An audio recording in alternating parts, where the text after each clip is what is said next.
Hi, Ryan Michael Galloway. We don't need no stinkingrecordcompany.com, and we're talking about live performing right now.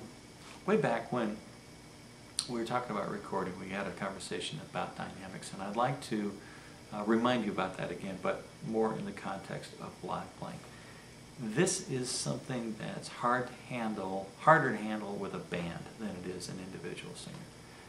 But it's how loud and how soft and how much build your songs have.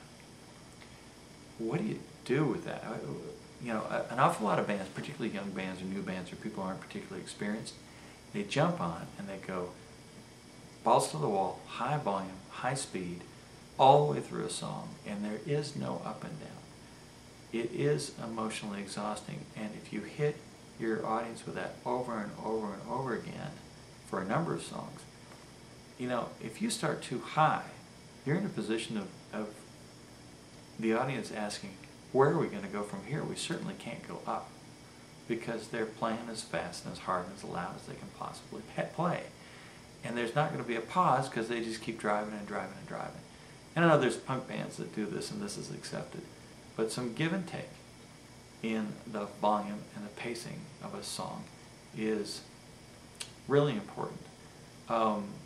And if you really want to catch somebody's attention in the delivery of a song, have a stop that starts right up again.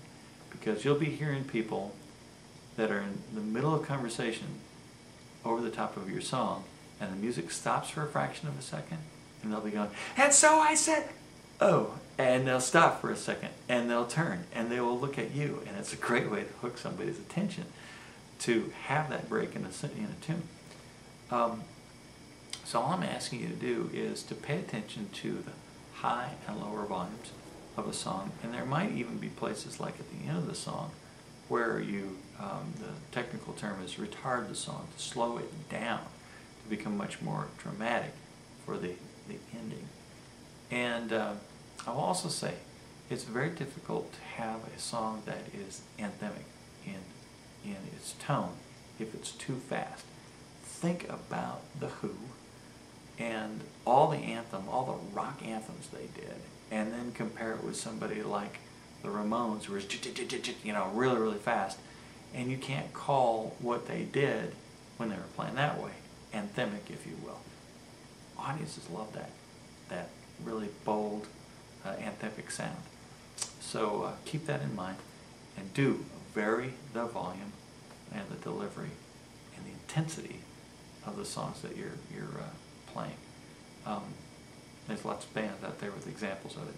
So just listen and see if you can tell the difference. I am Ryan Michael Galloway, and we don't need no stinkingrecordcompany.com.